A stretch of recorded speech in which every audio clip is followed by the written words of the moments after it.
Hello everyone, welcome to POE channel. This video will be discussing about how household debt affect the macroeconomy in Malaysia. Before we explore this topic in depth, we need to know that what is household debt. Household debt is the total sum of debt that all members of the household own to the creditor and need to be repaid at a fixed date in the future.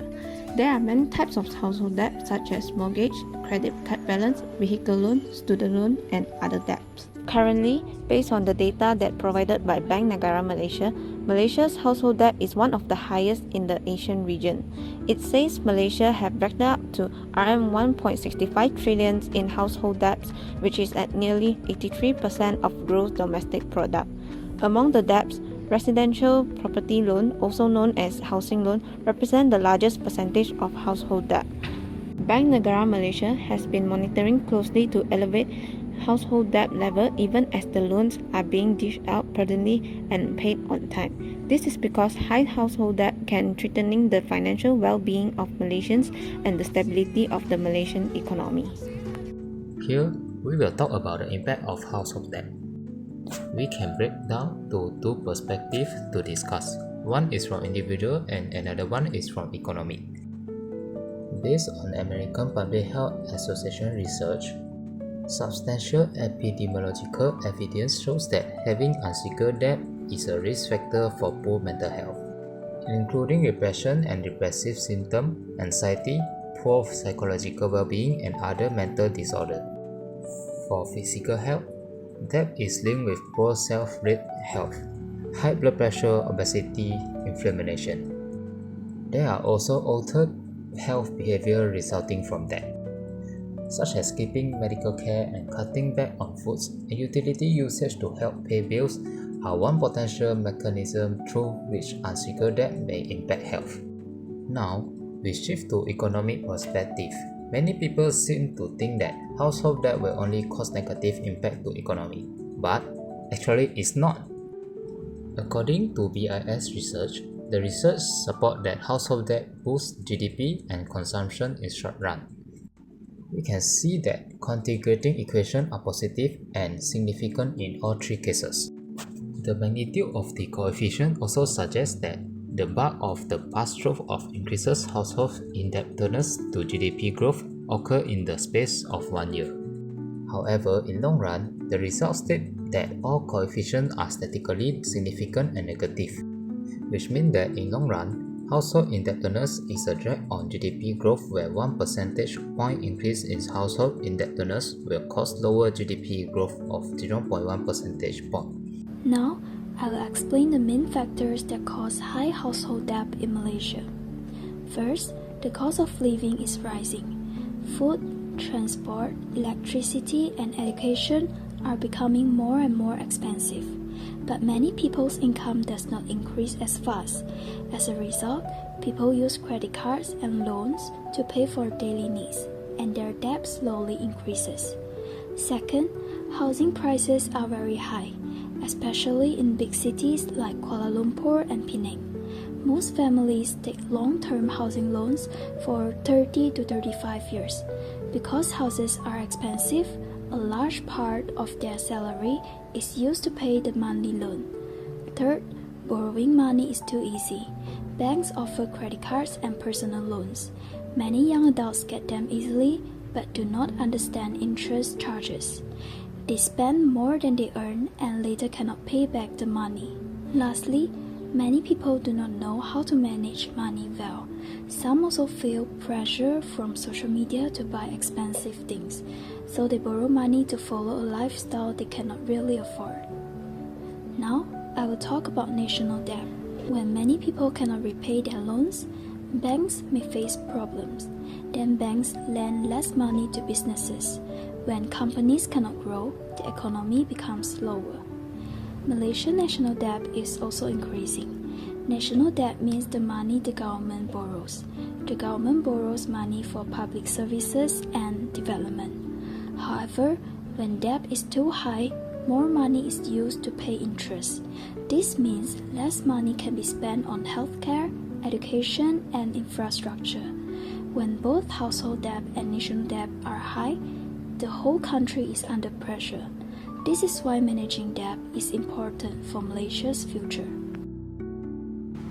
Household debt refers to the total amount of money that families owe to financial institutions, such as bank and credit companies, in the form of mortgages, personal loans, and credit card balances. When household debt levels are high, it often means that many people are borrowing large sums of money to finance their spending. This situation can have a strong impact on the economy, particularly on inflation.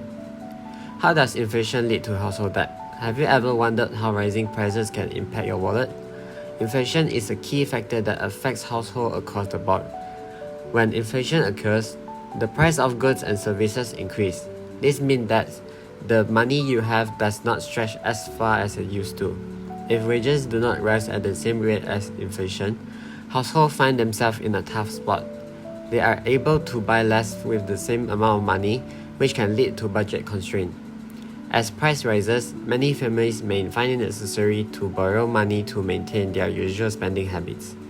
This reliance on borrowing can lead to higher household debt. When people need to buy groceries, pay for gas, or cover other essential expenses, they may turn to credit cards or loans to make ends meet.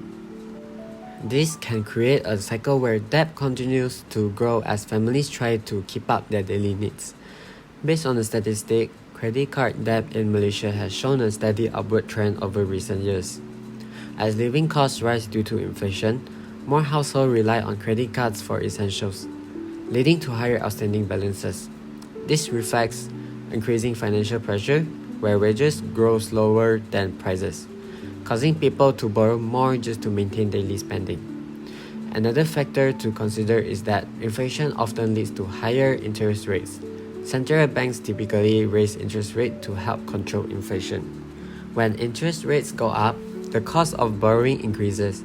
This means that households with variable rate debts such as credit card or adjustable rate mortgages will see their monthly payment rise even if the amount borrowed stays the same. The added interest rate can make it harder to manage existing debt. While some might think that inflation could help reduce the real value of fixed rate debt, the reality is more complicated. If wages do not increase alongside inflation, families struggle to keep up with both their living expenses and debt repayments. This can push them to borrow even more or delay paying off their debt, which only add their financial burden. Additionally, as inflation drives up everyday costs, households may find themselves using credit more frequently. In essence, inflation can worsen household debt by reducing purchasing power, encouraging greater reliance on credit, and increasing the cost of borrowing. If inflation remains high for an extended period, households may face growing financial stress and difficulty managing their debts. How to solve the factor that causes the current issues? To address Malaysia's household debt problem due to national debt and inflation, the government, Bank Negara Malaysia (BNM), industry and society must implement a comprehensive approach. When it comes to national debt, the government must maintain fiscal discipline to ensure that deficits are controlled and that debt does not exceed sustainable levels. Blanket subsidies should be replaced with target subsidies so that only vulnerable groups can receive assistance, while increasing national revenues through the progressive expansion of the tax base without burdening low-income groups. In response to inflation, BNN needs to carefully adjust interest rate to control price increase, while the government should implement target cash assistance such as Bantuan Tunai Ramah to mitigate the impact of the cost of living. Market competition and food supply chain efficiency must also be improved to stabilize the price of essential goods. At the same time, households must manage their finance carefully. They must avoid loans beyond their means and take advantage of debt restructuring service from the Credit Counseling and Debt Management Agency (AKPK). Households must participate in affordable housing programs such as Prima to reduce the burden of long-term loans. If all of these measures are sustained, Malaysia will be able to reduce the national debt, stabilize inflation, and ultimately reduce the burden of household debt. In conclusion, household debt in Malaysia includes mortgage, personal loans, and credit card balance. Malaysia's household debt has climbed to one of the highest levels in ASEAN, accounting for nearly 83% of GDP. This is mainly driven by the rising cost of living, high housing price, easy access to credit, limited financial literacy, and social consumption pressure. High household debt not only burdens households but also affects banks, as well slowing business growth and increasing national debt pressure, which has exceeded 1 trillion ringgit Malaysia. At the same time, borrowing fuel demands has driven inflation, pushed out price, and forced Bank Negara Malaysia to adjust interest rates, which is lead to a cycle of overheating and financial stress. To address this challenge, governments must maintain fiscal discipline, replace blanket subsidies with target subsidies, and progressively expand the tax base. Bank Negara Malaysia must carefully manage interest rate to stabilize inflation. Households must also manage their finance carefully by seeking guidance from AKPK and join affordable housing projects like Prima. If all these measures are implemented, Malaysia can reduce the national debt, stabilize inflation, and reduce the burden of household debt. This will lead to a stronger and more resilient economy for the future.